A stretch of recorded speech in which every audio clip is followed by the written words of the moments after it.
You are listening to English Made Simple. This is episode 29, número 29.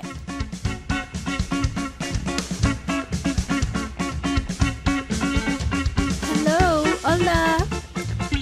Hello, everybody. Thank you for joining me. My name is Milena, and welcome to yet another episode of English Made Simple, or EMS for short, or if you want to spell it out, if you want to abbreviate, you can say EMS or E to the M to the S if you want to rap like Jay-Z. Okay, enough, Milena. Welcome, everyone. Here at English Made Simple, I try my best to teach you English in a way that's easy to understand so that you can then start speaking English immediately and with confidence. You'll be able to go out there in the wild, in the jungle, face to face with the natives. Jungle means selva in Spanish. So you'll be able to go out there in the jungle and face the natives. Scary stuff indeed. But you know, it's doable. It's completely doable. I'm just exaggerating, of course. It's not that scary at all. The natives don't bite. No muerden. Well, depends where you go, you know. Alrighty, enough of this gibberish, Milena. Nonsense, basura, enough. Okay. Alright, guys, if you're new to the show, welcome and keep listening. If you're old to the show, welcome back. And thanks for sticking around. Sticking around is a phrasal verb. It just means thanks for staying with me and supporting me so far. Thanks heaps. Much appreciated. Did anyone find my last episode useful? Have you tried using the word should to give advice to someone? Okay. Right, you actually did your homework, huh? I don't believe you. Well, I didn't give you homework, but, you know, you could have practiced that with somebody. Anyway, guess what, guys? I had a very busy week so far. A lot of new listeners sending messages to say hello. Did you know there is over 200 countries listening to the show now? It's truly becoming global. Very exciting stuff. I am over the moon. It's just another way to say you are excited. You can say, I am over the moon. Very exciting. Most of you have received my email with the subject line, something like my story and why I started English Made Simple. You have learned a little bit about me. Who am I? You know, it's good to know. I just want to say thank you for those who replied to the email. It is very nice to meet you. It is good to get to know you and learn something about my listeners. It's also a good way for me to know what level of English you're at, so I can prepare for my next episodes. And if you haven't received the email yet, it's probably sitting in the spam folder or in the junk folder somewhere, and it is not supposed to be there. You must move it to your inbox, otherwise you will miss out. Okay, move it to your inbox. Enough, Milena, let's continue. And now I would like to send greetings to a few listeners who took their time to message me this week. A special hello to David from Guatemala, Karen from Chile, Javier from Mexico, Alonso from Chile, and Joao from Brazil. Hola, guys. Awesome stuff, guys.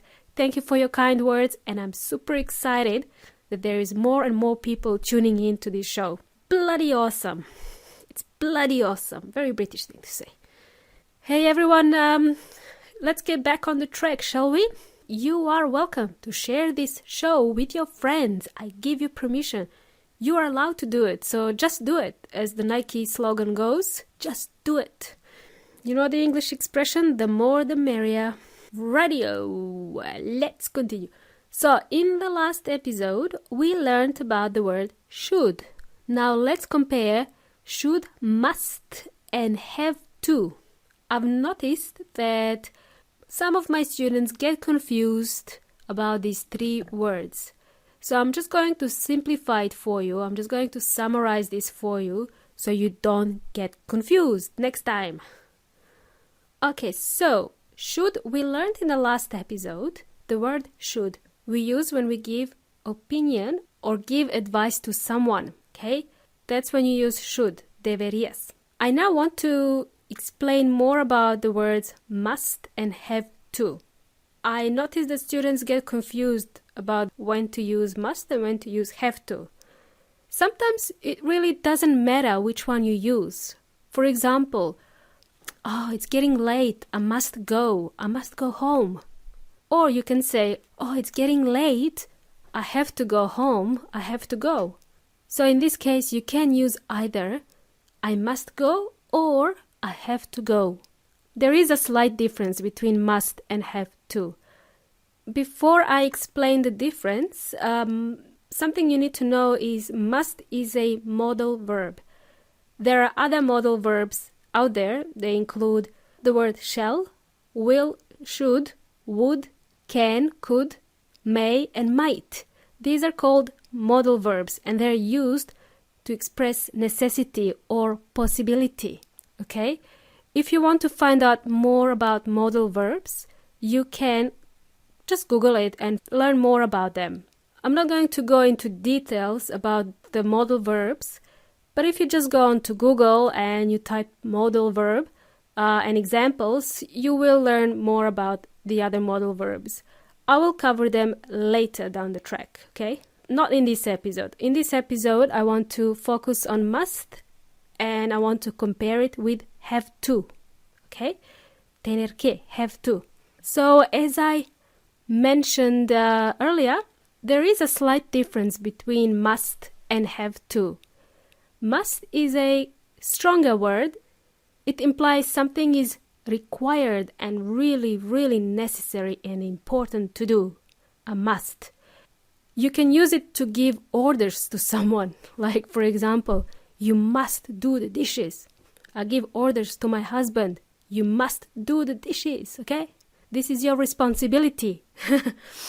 Okay, well, that's kind of, again, exaggeration, but, must is used with an authority when something is really important to do. Whereas have to is a bit impersonal and we use it, to state rules or facts in any situation. You use must to talk about the present and the future. We don't use must in the past. It doesn't exist. We don't use must in the past. Remember that. For example, we must go now, or we must go tomorrow. We must go tomorrow. We don't say we must go yesterday. It doesn't exist, okay? It's only in the present and in the future. We must go now, we must go tomorrow. However, have to can be used in all forms. It can be used in present, past, and future, even present perfect, okay, in all forms. For example, my friend called me last night, so I will have to go and see her tomorrow. If I use have to in the past tense, I had to see my friend yesterday. She needed my help with her car. Okay, so have is an irregular verb. Have, had, okay? So we use had in the past. And in the present perfect form, we can say, have you ever had to change tires on the car? Okay, we can ask a question, for example. Have you ever had to change tires on the car? Have you ever had to change tires on the car? I don't know how to change tires on the car. I am a lady. That's a man's job to do. Alrighty. So we use must when something is really, really necessary and important to do. Okay? Must. It's a really strong word. We use have to when we state rules or facts, something that has to be done. Also, guys, did you know you can use must as a noun? For example, if you want to learn English, you must practice it every day. It's a must. It's a must. Es un deber. Tú debes. You can use it as a noun like that. Radio. So my advice to you guys is to kiss. Keep it simple, stupid. Use have to always. Tener que. If you don't know whether you should use must or have to, just use have to. I have to go. Tengo que ir. I have to go. It is the same in Spanish. Have to. until you feel comfortable, and then you can introduce must in your vocabulary. Right? Let's keep it simple. Why not? I have decided to give you homework now. So here is the homework. You must do it. This is an order. I'm giving you an order. You must do this homework. It's just very simple. Here's a question for you guys to think about. Let's think about your plans for tomorrow. Here's a question. What is one thing that you have to do tomorrow? Think about it. What is one thing that you have to do tomorrow? Tomorrow morning, I have to get up early and go to work. Tomorrow, I have to go to the supermarket because I need to buy stuff. I need to buy things. Tomorrow, I have to go to the supermarket because I have to cook. I need to eat. Hopefully, it's crystal clear. That's your homework. What is one thing you have to do tomorrow? Awesome. Give that a try. And before we finish up, can someone please explain what's happening with the Olympics? Dios mío. I was following the tennis. My countryman Djokovic is out. Nadal is out. Both of them lost to the Argentinian, Del Potro. I was hoping Nishikori would win. In the end, I was really going for Nishikori, but he's out as well. Now it's between Andy Murray and Del Potro. I'm cheering for Del Potro now because I'm not a big fan of Andy. Did Andy win it last time? I think he won gold in the last Olympics, didn't he? Radio. Hope you enjoyed this one, guys. Thanks again for joining me. I can't believe this is episode 29. Wow. Time flies indeed. Don't forget, all transcriptions are available on my website, englishmadesimple.net. If you have any questions on any of the topics we covered in this show, please let me know in the Facebook group, English Made Simple, or on my website. This podcast is for you, and I'm here to help you learn. So, let's do this. Until next time, hasta la próxima.